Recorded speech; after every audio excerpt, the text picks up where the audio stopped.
So distinguished guests and in place and online, Your Excellency, the Ambassador of India to Sweden, and panelists and participants, welcome.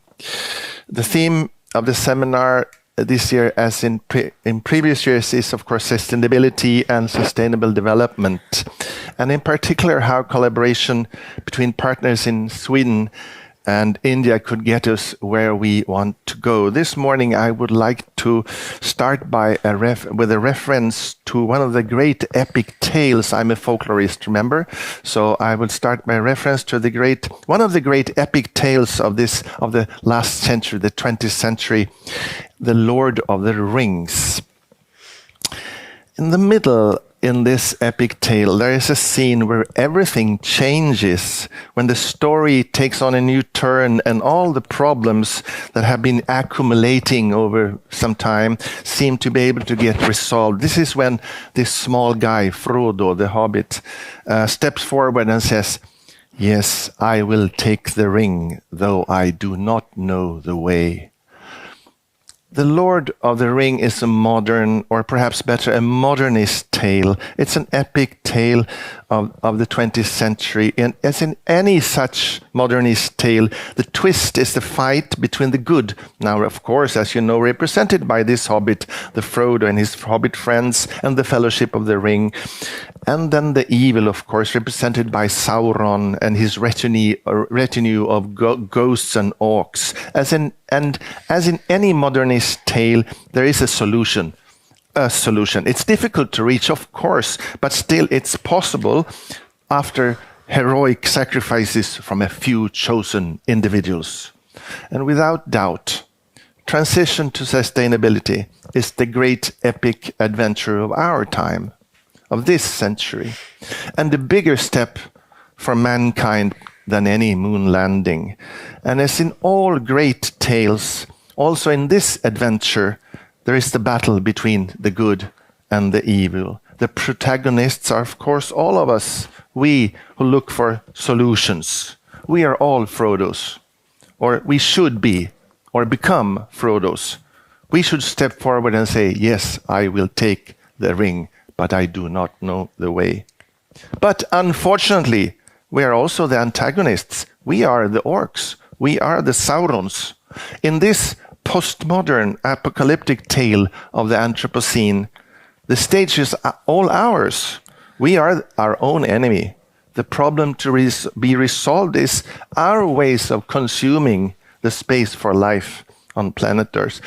So like Frodo, we have a mission to accomplish, and we do not know the way, where to go. But unlike Frodo, there is no final solution in the singular. So what to do then when we are both Frodo and Sauron? When we don't know the way, we have no map. And when the mission to be accomplished is an abstraction, yet without concrete content, this word, sustainability. Sustainability is a wicked problem. It is a notoriously difficult and ambiguous concept, powerful, globalizing, totalizing, and with an unusual agency and also a pronounced moral, ethical, and political charge that we have not seen much of before. This is a very unusual concept. It's based on insights on the biosphere as a non-negotiable boundary for human living space on planet Earth. And the core of its agency is this moral imperative that sets up the world as one, establishing a totalizing we, humankind, and compels us all to act now, or it will be too late. This is a risky position. What generations of ethnologists, culture studies persons, folklorists have shown in relation to culture and culture policies at large is how such we's and the impetus to act now only too easily sets reflection aside, reduces complexity, and turns a blind eye to the consequences. Everything that can be used can be misused and abused. Unwanted side effects, counterproduction should not come as a surprise, since, as you know, Stephen Hawking, the great a scholar of the universe, he teaches us that anything that can happen will happen. It's the fundamental law of the universe. So what we do will bring about things we did not expect. Because life is such a complex phenomenon, it's impossible to determine what will actually happen when we act to make something happen. So again, sustainability is a must.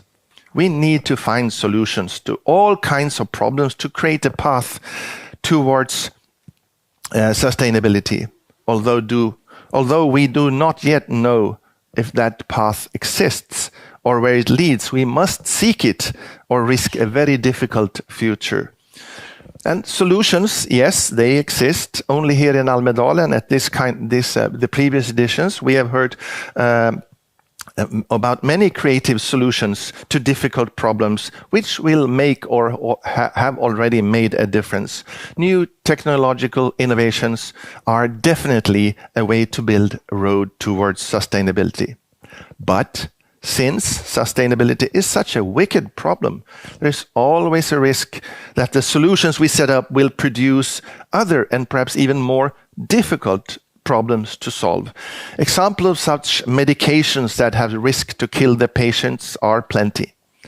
The two well-knowns are, of course, Freon in refrigerators and lead in gasoline. These two ideas to solve a given problem created big other problems like the ozone hole and toxic lead in nature, water, and food.